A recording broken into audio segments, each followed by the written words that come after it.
Hello and welcome. I hope you are doing super duper well today.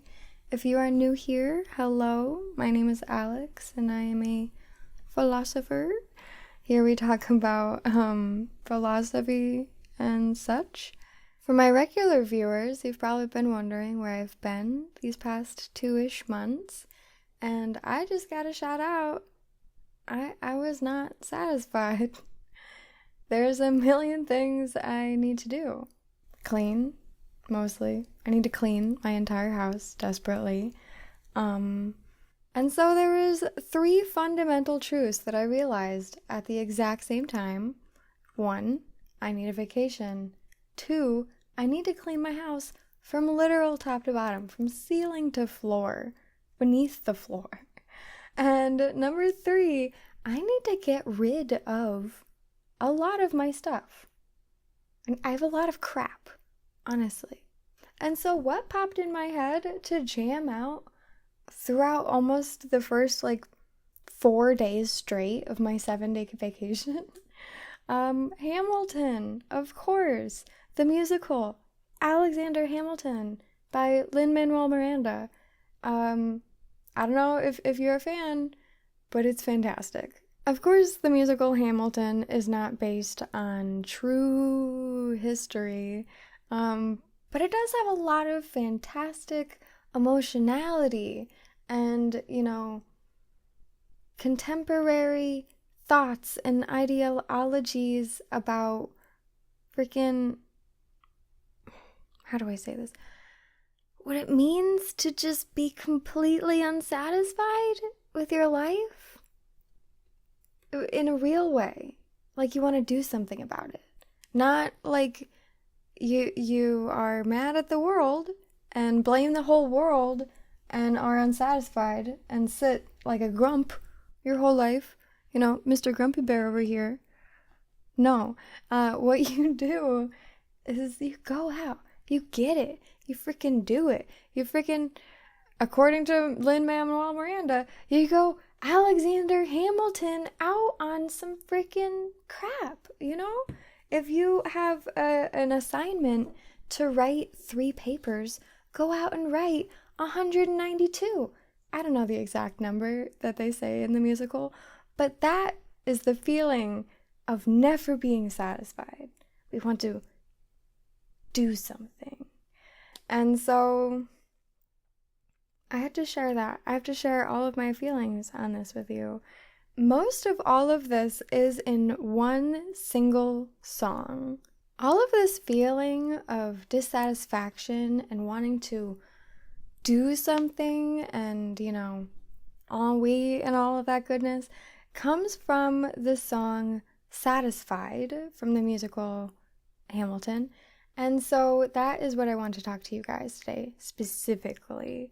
I don't know if you've ever heard the musical or watched it or seen it, literally, but to give you a good gist of this song, we have Alexander Hamilton talking to a Schuyler sister, and to which Hamilton is trying to marry one of the Schuyler sisters, and so he's putting out the feelers, seeing how it goes. To start, though, we have the Schuyler sisters, Angelica, Eliza, and Peggy, to where Eliza sees Hamilton across the room, and he's so beautiful, apparently, and she's just awestruck completely, and, wants to marry him on the spot. I don't know what the rules were back in the day. It's Romeo and Juliet rules. You meet someone, you marry them. Right then and there. But no. Her sister Angelica walks over to Hamilton, and it's oh no, what's she gonna do? But of course, Angelica wants a man too, right? And so Hamilton is very forward. He is just you strike me as a woman who's never been satisfied. And Angelica is just you forget yourself, because overtly sexual overtones in the conversation immediately. And Alexander's just no. I've never been satisfied. And I feel like you've never been satisfied either. And she's just like, who are you? What's your family? And he's like, not important. P.S. Because his family is a nobody. He's a nobody. He doesn't have any social ladder at all. He's on the bottom. Not even on the first rung. He's on the floor. And so he says, not important. Not important. Family not important. There's a million things I haven't done. And so Angelica is just like, oh my God. Is this what it feels like to fall in love immediately? You know, fan in her face, all blush. Can't even. I've heard this song a number of times. So for years, apparently, I'm like, what are they even talking about? Like, what was the conversation? Because she says, Angelica in the song, she says, we talked for 2 minutes, maybe 3 minutes, and I'm in love, right? She doesn't say I'm in love, but 2 minutes or maybe 3 minutes is in the song. And so what could they have possibly talked about in 2 to 3 minutes to where she is absolutely head over heels in love with him? But it says it right there in the song. It says it quite specifically. It says it very directly in the song what they talk about. And so what it is this. Satisfaction is complicated. Are you satisfied with your life?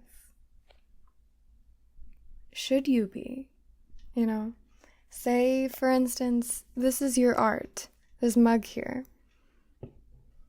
Are you satisfied with how it looks? Or should you be? Art is complicated. But satisfaction breeds an amalgamation of ideas and creativity and wants and needs, and it makes you want to just go, go, go when you don't have it, when you are dissatisfied, when you are suffering through just pure anguish and wanting to be better, in a complete betterment mode. You are never actually satisfied. And so if you want to make the world better, should you be satisfied with the world? If you want to make your life better, you shouldn't be satisfied with it in a real way. As a Nietzschean Buddhist, this is semi-complicated because we have to be on both sides of the fence. We have to be completely satisfied with every single thing around us as it is. And as a Nietzschean, you want to push forth what this is, what we have, what we are, who we are, every single thing. We want it to just, I don't know a good way. My brain is painting so many more pictures than words. But you want to just push yourself past boundaries. You find a new boundary, you push yourself past that one. Good boundaries, obviously, not, hashtag waiting to. Those boundaries, sexual ones again. But what the conversation between Alexander Hamilton and Angelica Schuyler really boils down to is, you've been suffering and I can see this, and you want to achieve more, and I can see this in you, and you seem like the type of person that's like me, who wants everything in the whole world to be better, and we can do it, and we can see it. We're time travelers to where everything we know and love right now is only so-so. It could be better. And this is something that I fell in love with my partner with. He's an artist, and so immediately I knew he can't stand anything. There's a classic quote that I love to jump to from Nietzsche, to which is, in art, man finds perfection. And what does that mean, right? Like, we make things, and so we understand our own perfection, our own abilities, sort of. But more like, after we make something, we see every single flaw. We see every single place where we could have done better. And so just like Yoda, there is no try. There is only do. There is no failure. There is only learning. There is no suffering. There's only being better. Overcoming man is a wild ride, because I personally have gone through a deep, tremendous amount of suffering to where I can say, how in the freaking hell are we supposed to be grateful for our suffering when life's awful, when life's terrible, awful? It's because we can't do anything else. There's literally no other option than to move forward. If we go backward, we can't. We're not time travelers in the sense of going backward at all. We can only move forward. And if we're not moving forward, we are staying in the same place. And so time is moving past us. Everything we're supposed to do by certain ages or certain milestones or points in our life is just moving past us. And so if we stick inside of our shell of suffering, we're going to miss everything. The only option is to accept life as it is, as suffering. And to freaking roll with it, to love it, to see how that suffering makes you a better person. And so if you are an artist, this means painting over and over and over again and loving it, and then maybe coming back the next day and hating it because you see every single place where you could have done better. Most fantastic artists, or, any enlightened being would still love their failures, love their old paintings, love all of their crap, not crap. Shitty art is honestly a better word, because it shows the progress, the progression, the freaking triumph that is suffering through learning and failing through trying over and over and over and over. And once we finally are feeling, I don't see any failures here, I don't see any flaws, I don't see anything, then we've found perfection. And we start anew, right? Some people don't start anew. They stick to that one exact thing, and that's okay. I think artists like Bob Ross, who have mastered the art of landscape painting, that's perfectly okay. There's many landscapes to try to paint, but I don't know, if you're like a content creator in any sense and you're making the same video or painting or whatever over and over and over again because it gets views, that's a different conversation, right? There is a quote from Nietzsche that I really, really want to read to you, but it's about 500 words. I know no one's got the patience for that, especially when it's 3 sentences. Nietzsche is pretty hard to read and pretty hard to understand. So what I want to say is, we people, I don't know how to say, the enlightened ones, let's say that, the woke people, I don't know, but you and I, you're watching this video so you understand what I'm saying. The other people don't, okay? But we see people in the world and pity them. This is me paraphrasing Nietzsche, by the way. So, we pity people who are satisfied with their life because they don't want to be a creator more than they are a creature. Human beings are both creature and creator together. We are our own gods. We are the gods to our own universe. And so when we see a creature being a creature and not a creator, we don't understand why. We pity them. We pity the fact that they don't want anything further than this.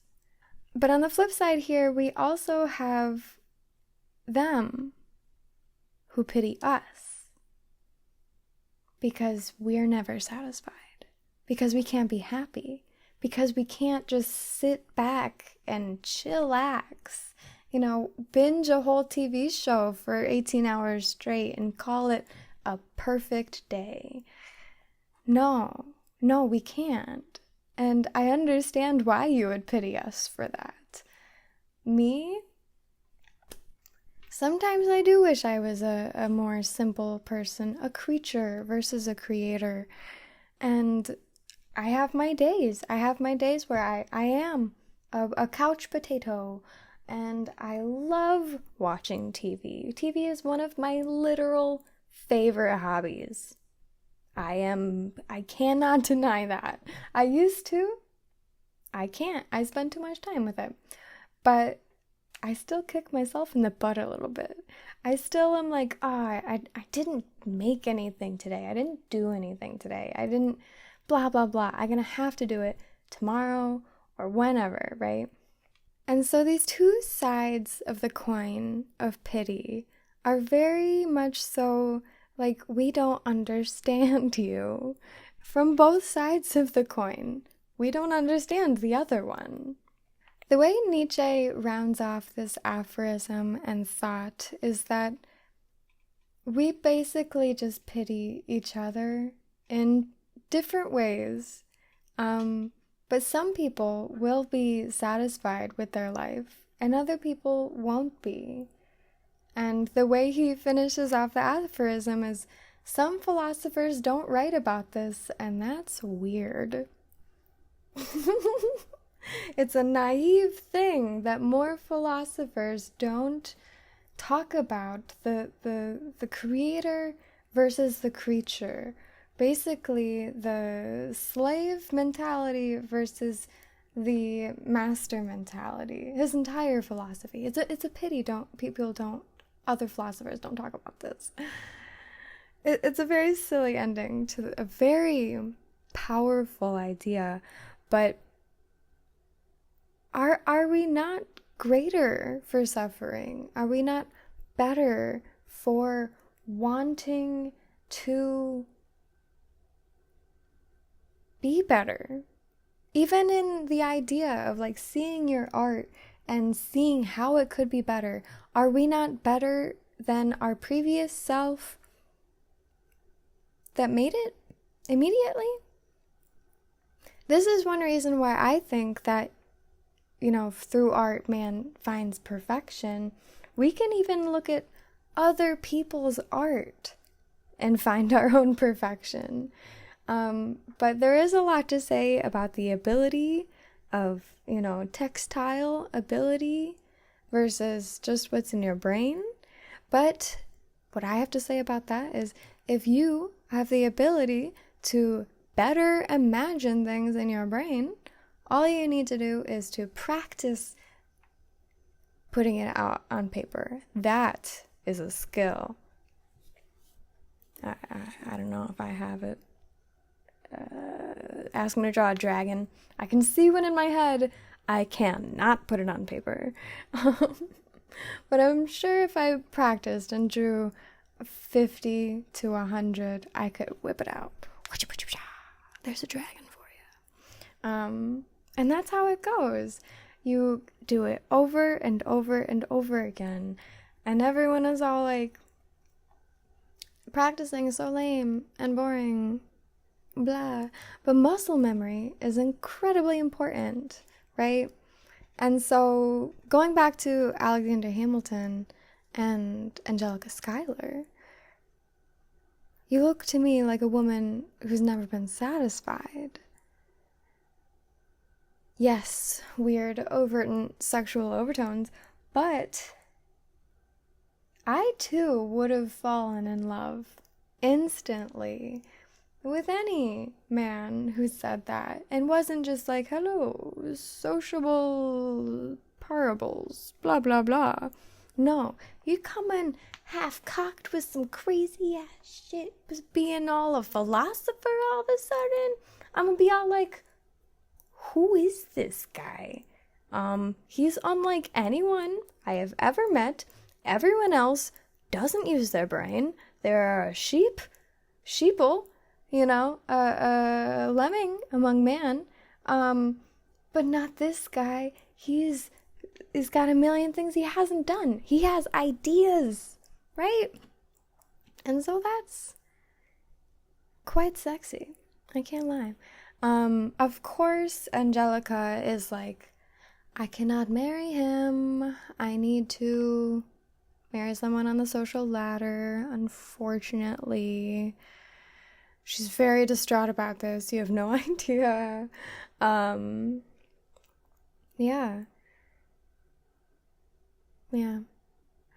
Now, I really wanted to go into this video with a whole nother topic, sidebar,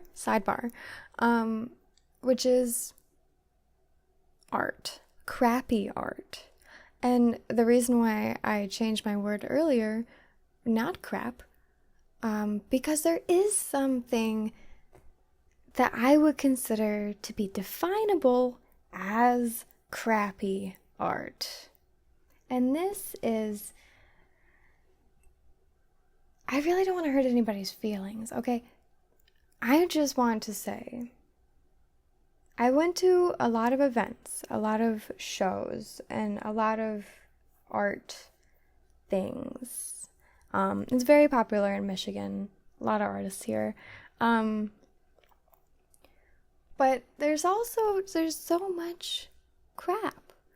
There's a lot of bad art. One thing that pops off the top of my mind is the really, freeze-dried food color dyed moss, hot glued onto anything, like fucking anything, picture frame, whatever, and you call it art. Is this art? No. Oh my flippin' gosh, no. And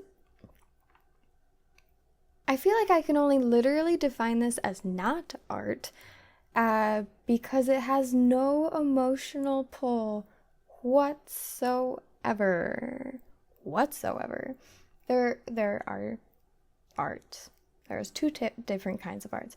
There's visual and auditory. Either of which ought to bring emotion to you, whatever it is. And if that one emotion is disgust or pity in this sense, it doesn't count as the art that the emotion the art is trying to make, You know what the art's trying to make? Money. Hashtag only trying to make money over here, and I can see you, and I don't know who the hell is buying all of this. This is one thing I gotta say. We are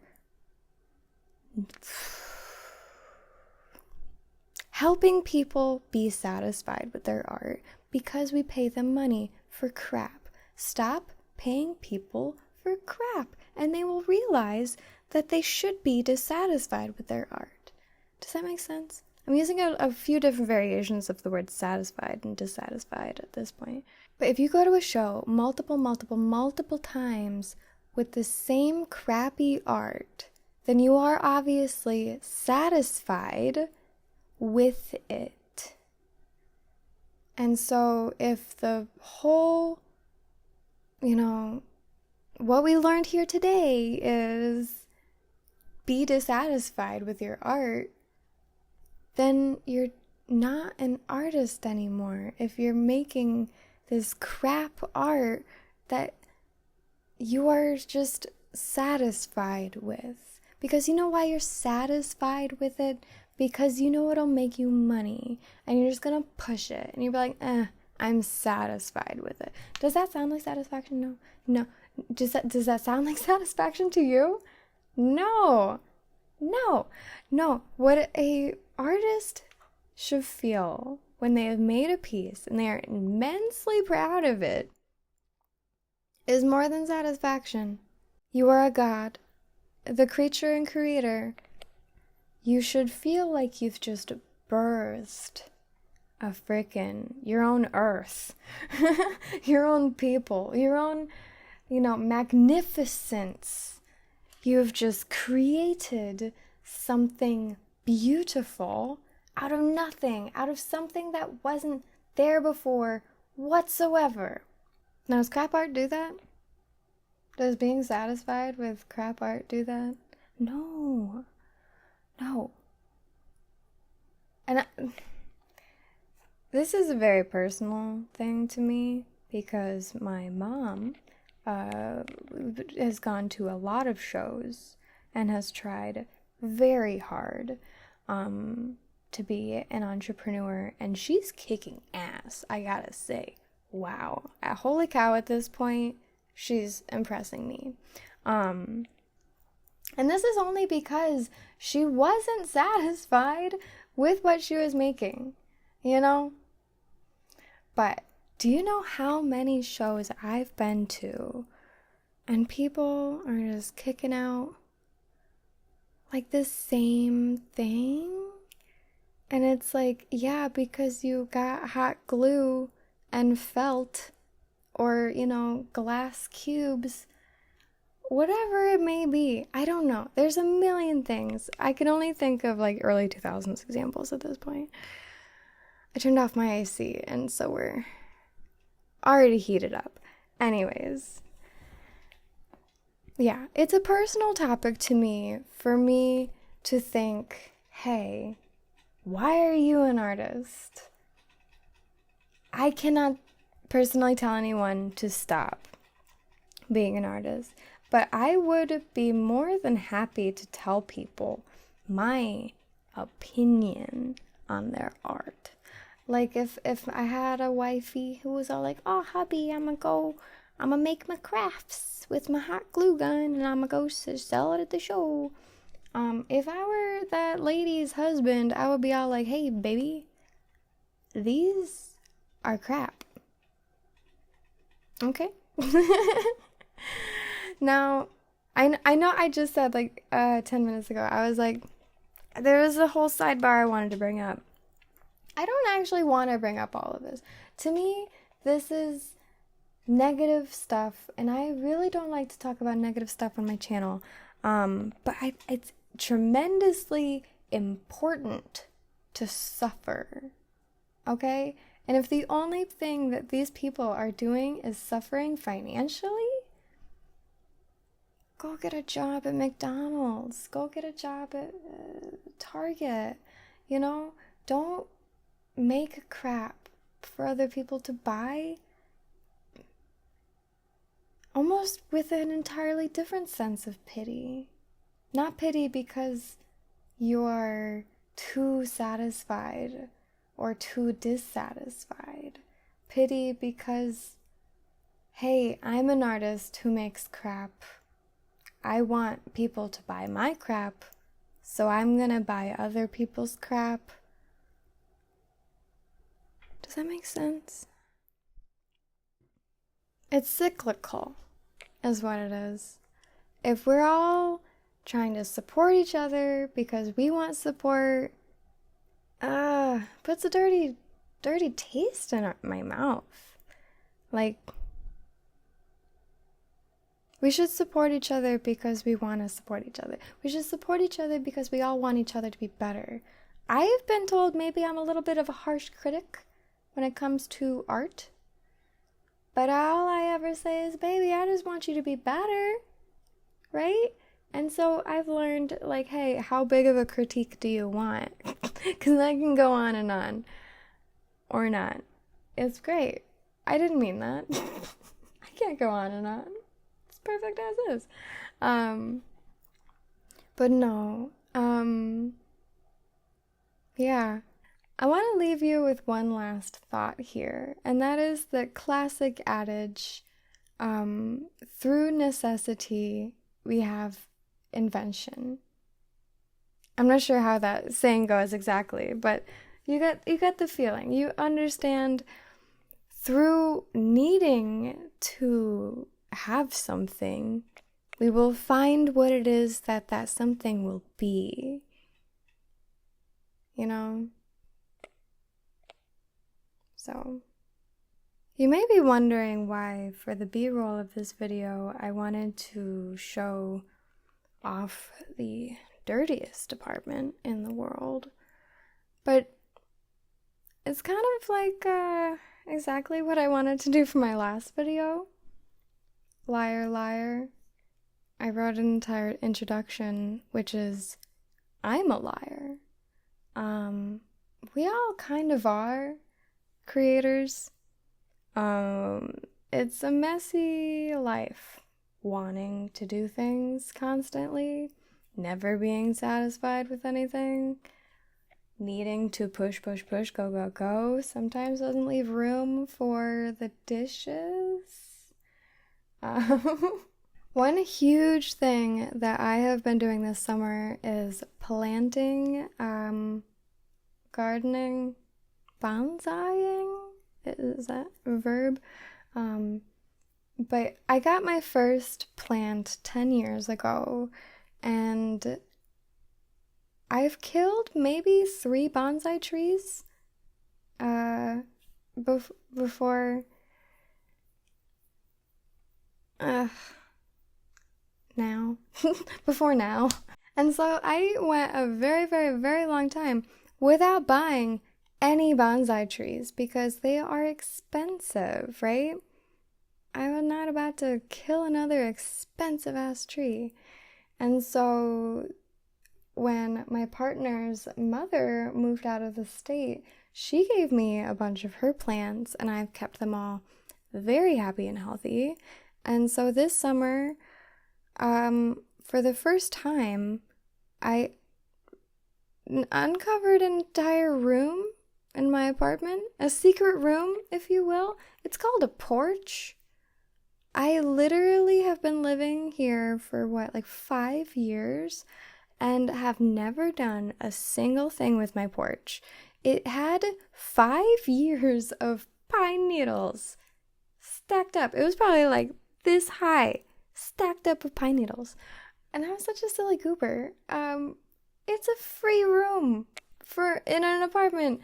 You got only so much space. You realize you have an entire ass another fucking room? It's called a room, okay? Because that's exactly what it has on it.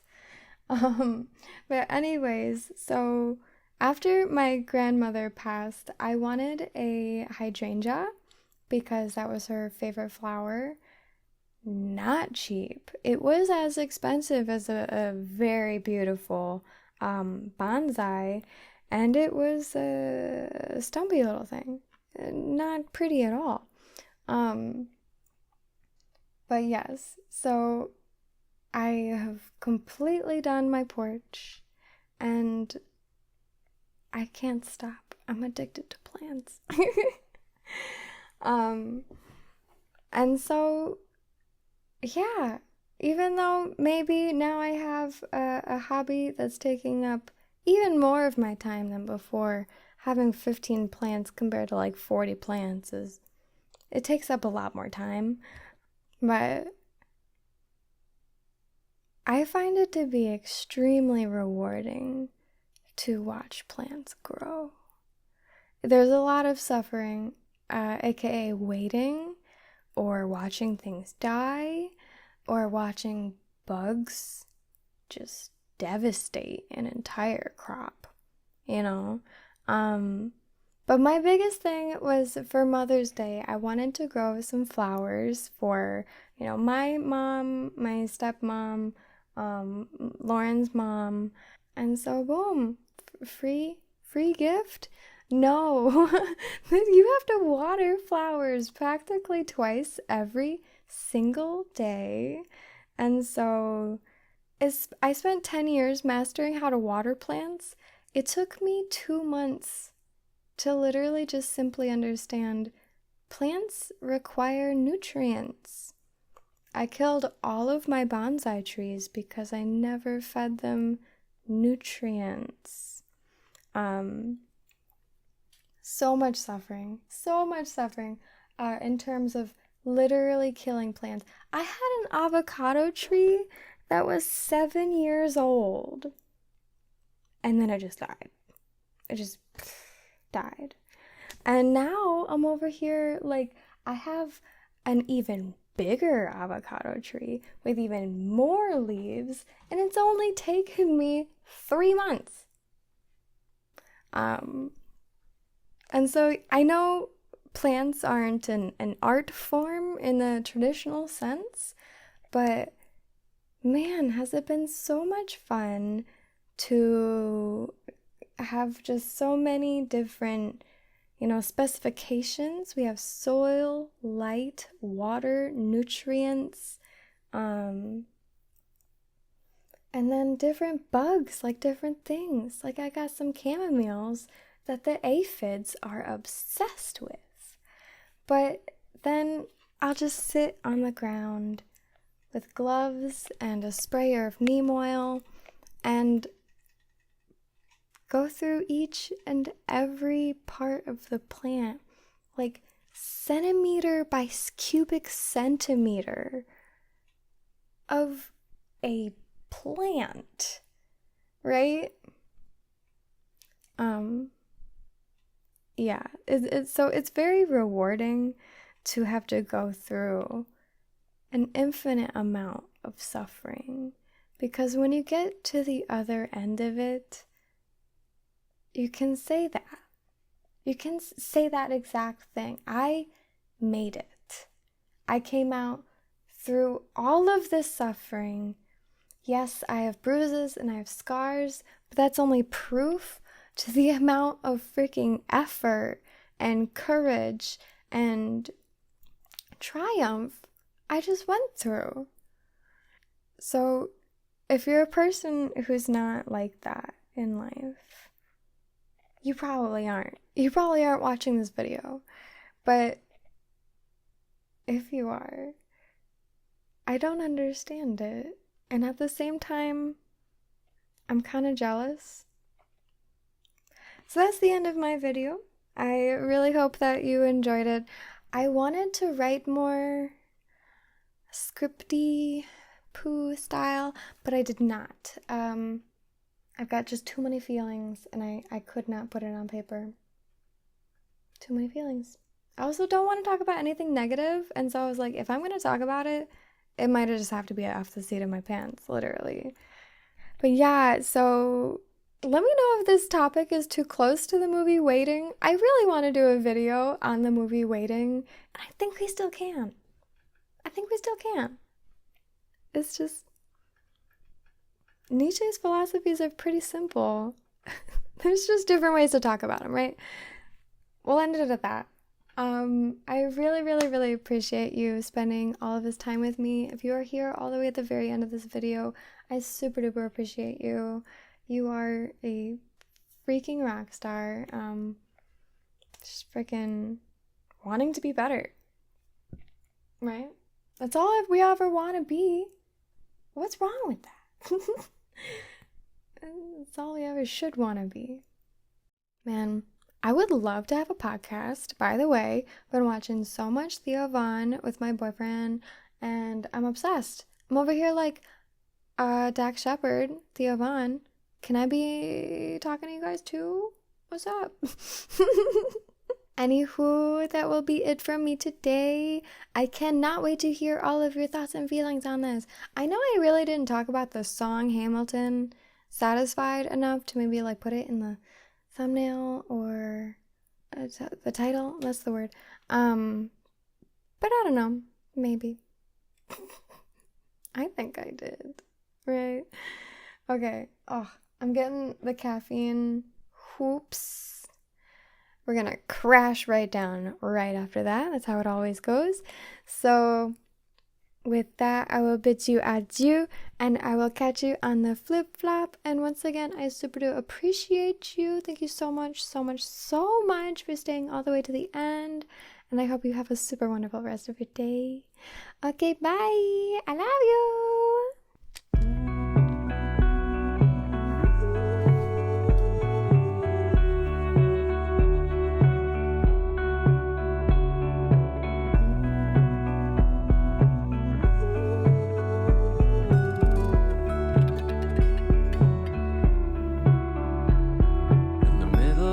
The night I had an epiphany.